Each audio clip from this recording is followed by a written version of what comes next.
Ladies and gentlemen, the Granite Furniture Company with stores in Sugar House, Murray, and Provo presents... The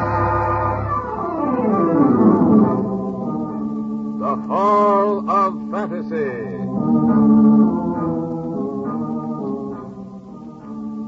Welcome to the Hall of Fantasy. Welcome to the series of radio dramas dedicated to the supernatural, the unusual, and the unknown. Come with me, my friends. We shall descend to the world of the unknown and forbidden, down to the depths where the veil of time is lifted and the supernatural reigns as king. Come with me and listen to the tale of Man-Size in Marble. The Granite Furniture Company brings you the Hall of Fantasy. Listen now to original tales of the imagination and some of the classics of the supernatural as we take you down the corridors of the Hall of Fantasy to the mysterious realms of the unknown. These are stories of eerie and fantastic thrills, brought to you by your friends at the Granite Furniture Stores.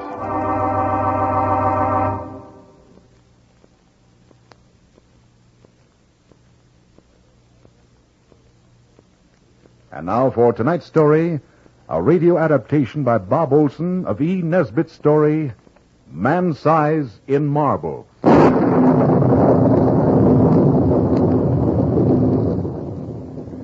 The villagers called it a delusion. That explanation gave them some comfort.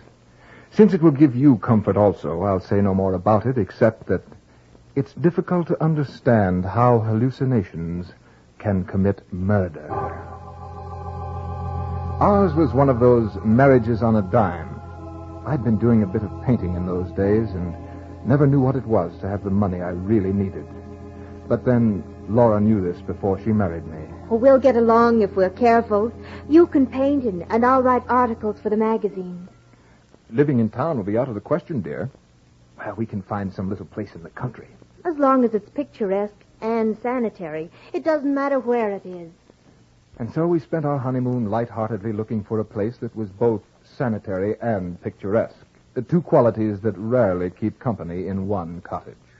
Little rose-covered trellises would invariably hide the corruption that lurked inside. We'd looked so hard and were so confused by the eloquence of house agents that we seriously began to doubt if we could tell a house from a haystack, even if we found one. But when we came out to the little village of Brenzett and thence 2 miles out to see the famous little church, our search was ended, for there, just 2 fields away, was the cottage. Picturesque it was, for it was long and low, with rooms taking off in unexpected directions. 2 of the rooms were of ancient stonework, now covered with moss and ivy. It was all that remained of a huge manor that had stood here years ago. Around these rooms had risen the cottage as it stood this day, quite by itself. Our nearest neighbor was a jolly Scotch doctor, McCarthy by name, whose cottage was a little distance down the lane. Our new home nestled cozily against a low hill and looked out across the marsh meadows to the sea. Yes, it was a pretty cottage. Though stripped of its roses and jasmine, it would no doubt have been hideous. The rent was absurdly cheap, and it seemed quite likely that between the 2 of us, we could keep the kettle simmering. We spent the rest of our honeymoon in second-hand shops, picking up odds and ends of oak and Chippendale until the cottage soon became very homey. Fully settled, we were so happy. And that day we looked from the latticed window onto the old-fashioned garden with its colorful splash of hollyhocks and lilies. Laura sat outlined against the window, I before my easel. What are you painting, Van? You, my dear. Me? Well, why not this lovely countryside? First my wife, then the countryside. And what are you writing? A verse. About what? You.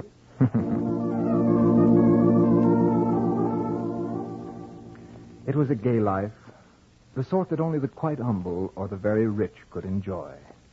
Our fortune was added to when we found Mrs. Dorman, a tall peasant woman with a good face and figure to keep house for us. Laura was delighted with her, for Mrs. Dorman was full of stories of the past, stories of the smugglers and highwaymen who dominated this part of England, cutting purses and throats with equal zest. Better still were her stories about the things that walked and the sights that one met of a starry night. They gave Laura a good deal of material for her articles. Old wives' tales, I called them. 3 months passed quickly. We hadn't had a single quarrel. That's why it startled me when on the return from a visit to Dr. McCarthy, Laura, who had always been so happy, rushed to my arms and buried her dark little head on my shoulder and wept. Laura, what is it? It's Mrs. Dorman. Well, what about Mrs. Dorman? She's leaving us. Leaving us? Well, what on earth for? She says that she must leave before the end of the month.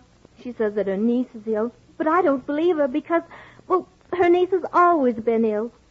She acted so queerly. Well, don't cry, Laura. You know, it's a terrible shock to see you cry. Well, I might cry a bit myself just watching you, and you'd never respect me again. Oh, but it's serious. Those people in the village are so sheepy, and, well, if Mrs. Dorman leaves us without any explanation, no one will come and take her place. I just know it. Well, then we'll share the housework. But we'll have no time to earn what we need, and we've been doing so nicely now. We'll have to work all day and rest only when the kettle's boiling. Oh, you exaggerate, Laura. We'll have less time, but there'll still be time. However, when Mrs. Dorman comes back, I'll have a talk with her. We'll come to some sort of terms. Tell you what, let's take a walk up to the old church. The church was large and lonely, and we enjoyed the stroll in the moonlight. The path that went through a wood and along the crest of a little hill was called the Bier Path, for the dead had been carried along this path to be buried. The churchyard was enclosed by a low wall and ceilinged by several large elms whose branches stretched out as if in benediction over the dead. We entered the old church from a long, low porch and through a heavy oak door studded with iron. Inside, the arches rose up into the darkness.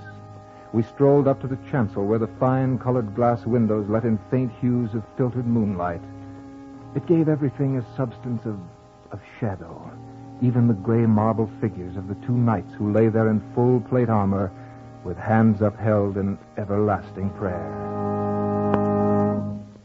You know, it's a funny thing. If there is any light in this church at all, it seems to shine on these figures.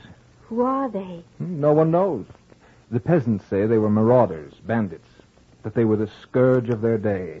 Does it give you kind of a strange feeling to know they used to live where we live now? I hadn't thought much about it. Has Mrs. Dorman told you the story? She doesn't know about it. She said the house was struck by a bolt of lightning. I heard it was the vengeance of heaven against their foul deeds.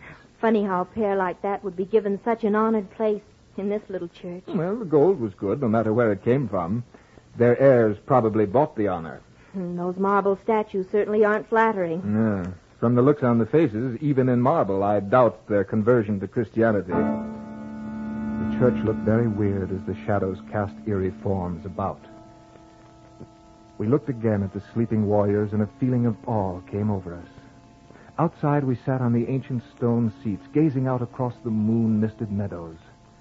A sense of quiet and peacefulness came over us. At such times, troubles don't exist.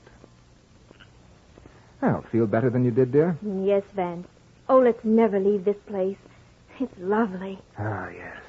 Wasn't it silly to get all worked up over Mrs. Dorman? It's still a terrible nuisance. Granted, but if scrubbing and blacking boots is the worst of our lot, we'll manage quite well even without Mrs. Dorman. Of course we will.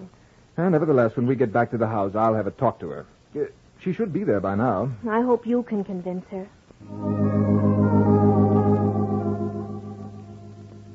Mrs. Dorman, what's this I hear about your leaving? Well, I'd like to leave before the end of the month, sir. Well, aren't you happy here?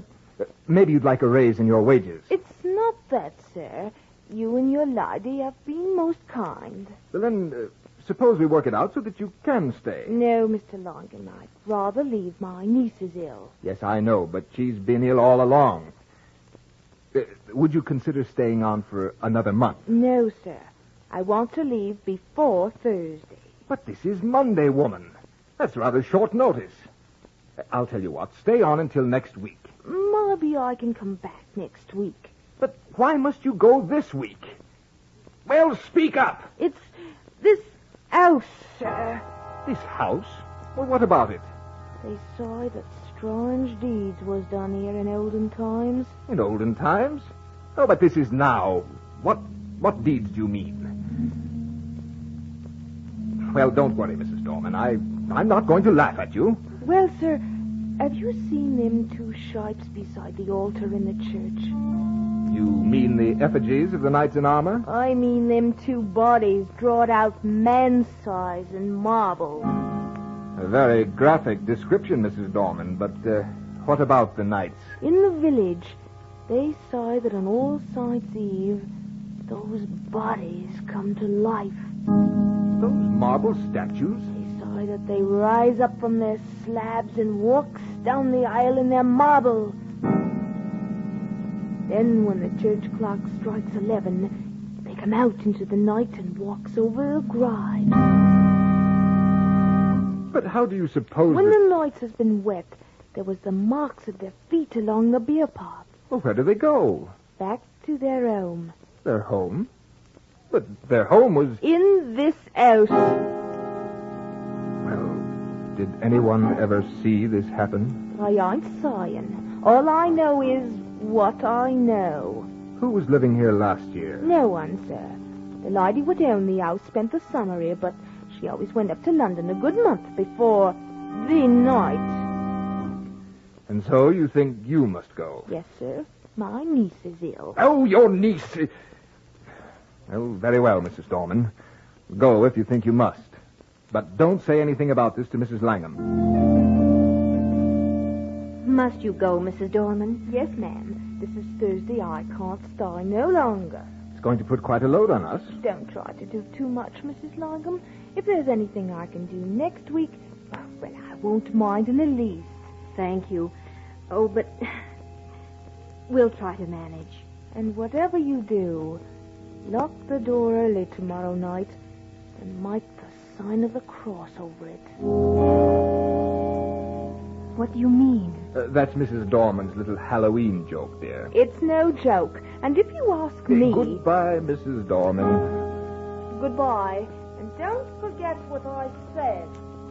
What did she mean, Van? Nothing, dear. Mrs. Dorman is just a superstitious old biddy, that's all. I would have looked forward to Friday a much happier man if I could have believed what I had just told Laura. But Friday came, the day before All Saints' Eve, the day this story ends. In fact, the day that gave this story its horrible substance.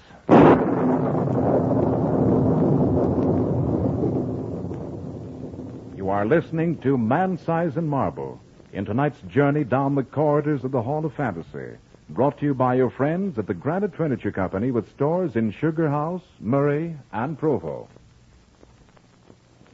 And now back to tonight's story, Bob Olson's adaptation of Man-Size in Marble.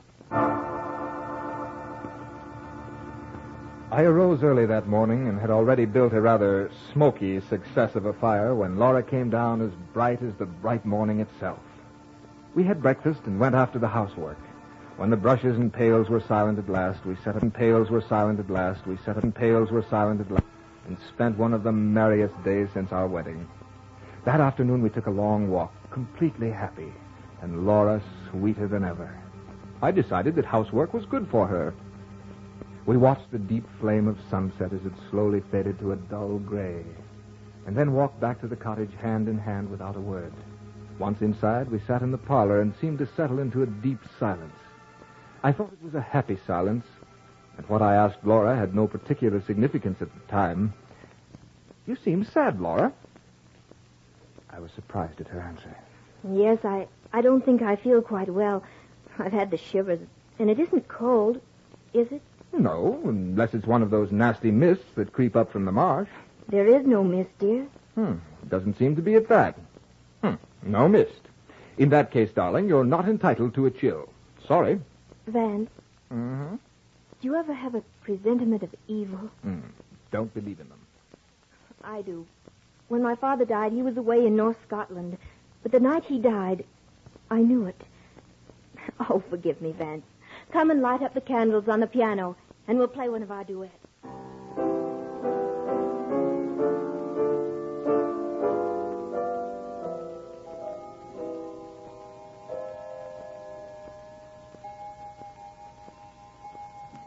Hmm. 10 o'clock already. Light up your pipe if you like, Van. I don't mind. I think I'll take it outside. May I come too? No, dear. You're much too tired. I shan't be long. You get to bed or you'll be ill. You're taking good care of me, darling. Have to. Can't do all this housework by myself, you know. Then give me a kiss. That will be a pleasure. Let me go with you. You get some rest. Vance, Yes? we've been very happy today, haven't we? Even happier than usual, sweetheart. You won't be gone long, will you? No, dear. Not long. I stepped out, leaving the door unlatched, for I expected to be back shortly. The night was magnificent. Huge masses of clouds, dark and heavy, seemed to clasp hands and reach from horizon to horizon. Through this flowing stream of clouds moved the moon, like a dolphin diving in and out of an endless succession of waves. The treetops swayed like a metronome to the gentle swing of the clouds. There was the mystic glow on the earth that comes from the blend of dew and moonlight. I drank in the serene beauty of the night. There wasn't a hint of emotion about. Not even a leaf stirred. The wind was high up, busy herding the clouds. Across the meadow, I saw the church tower standing out black against the sky. I suddenly thought of the 3 happy months I'd known here with Laura. And just then, the church sounded its bell.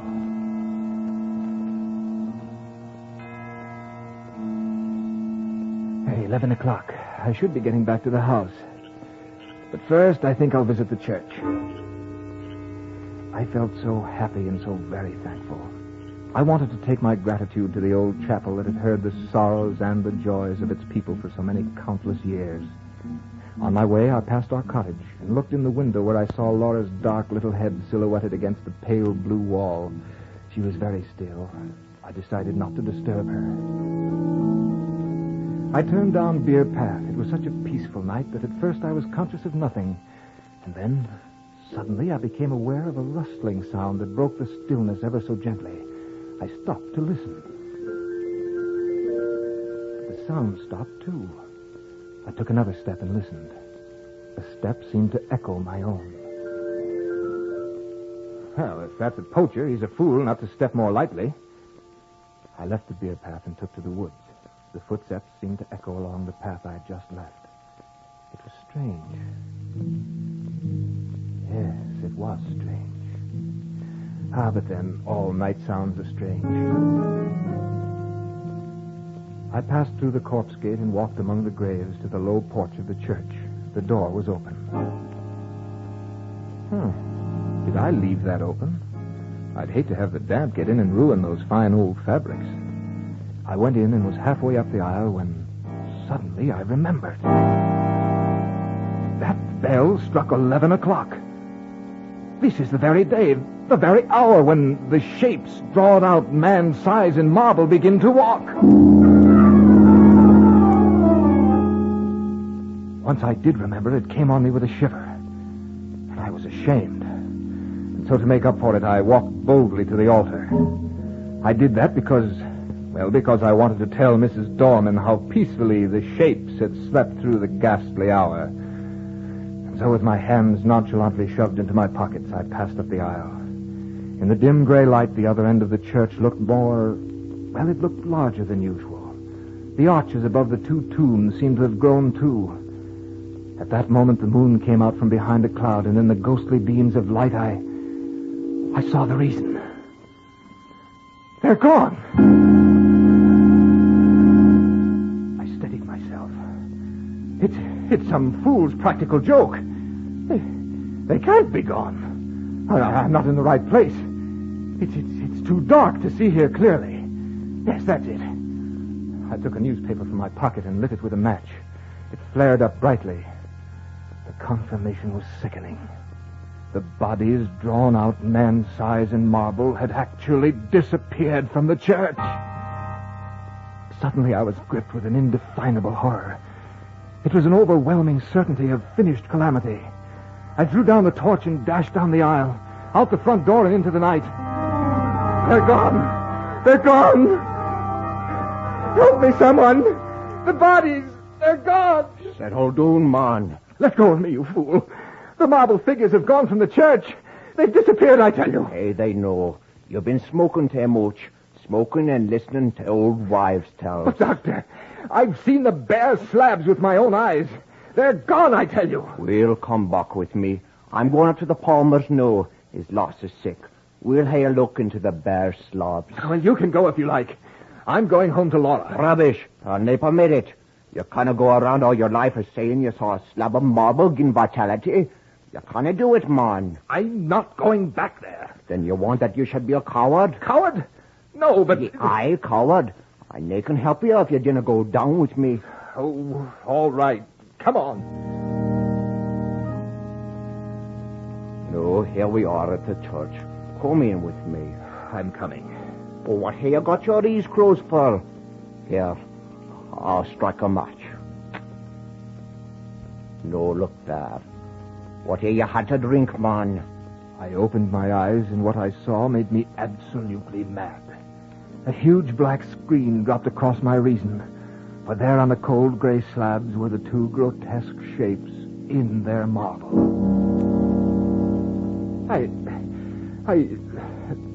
Dr. McCarthy, I simply don't know what to say. It must have been the light, or maybe I have been working too hard. Yes, you know, I was sure they were gone. I'm quite aware of that. You'll have to do something about that brain of yours.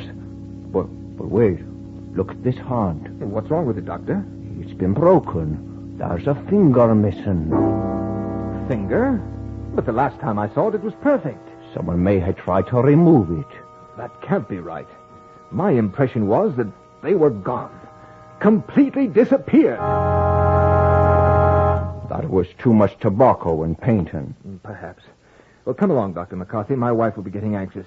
I told her I wouldn't be gone long. Well, I should be going off to the Palmers. I'd appreciate it if you'd come on to the cottage with me and drink to my better senses. Or confusion to all ghosts or something. Well, it's pretty late, no. I had to see a lot of people tonight. I could go to the Palmers tomorrow. I'll come with you. I believe I needed the sensible old doctor more than the Palmer girl did. You've had an illusion, man.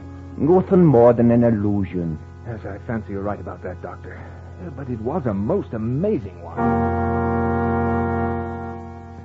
Dr. McCarthy then went into a dissertation on ghosts and apparitions as we walked on up to the cottage.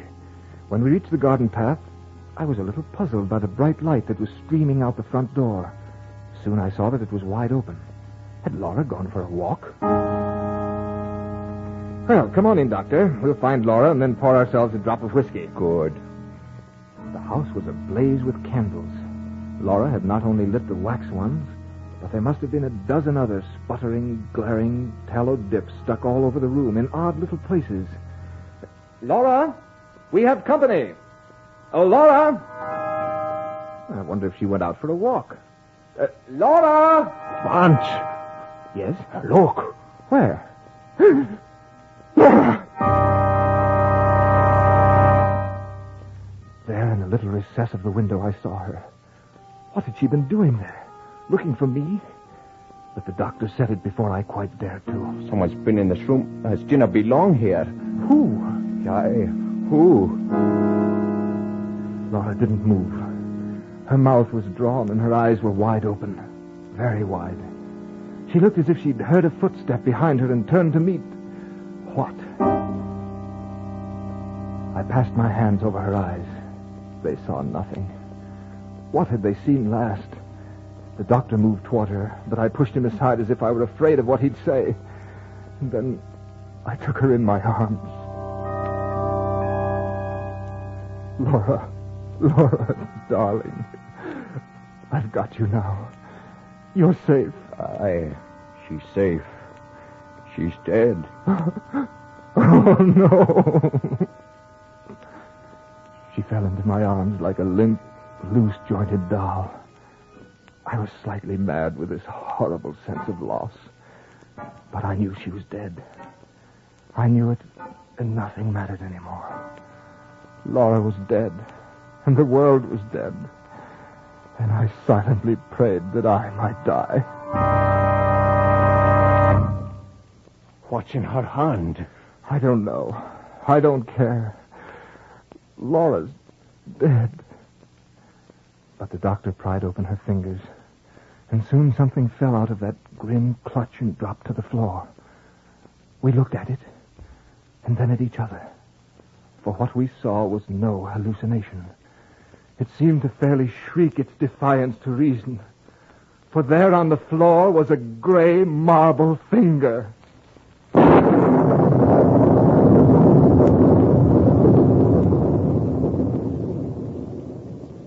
so runs the tale of Man-Size in Marble.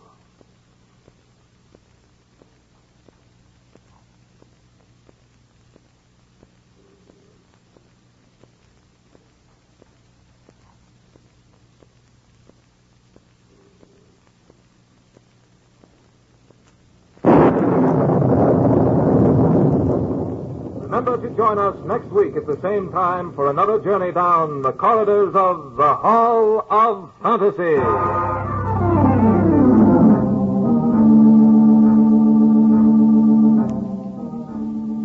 Tonight's story was adapted from the story by E. Nesbitt entitled Man-Size in Marble.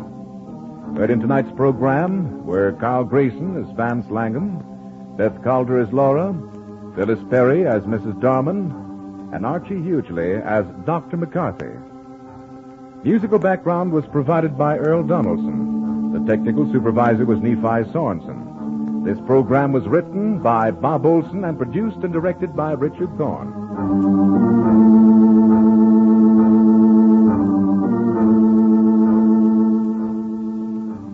Remember, be with us again next Sunday night on Call at 8:30 p.m., when the Granite Furniture Stores in Sugar House, Murray, and Provo will take you on another journey down the corridors of the Hall of Fantasy.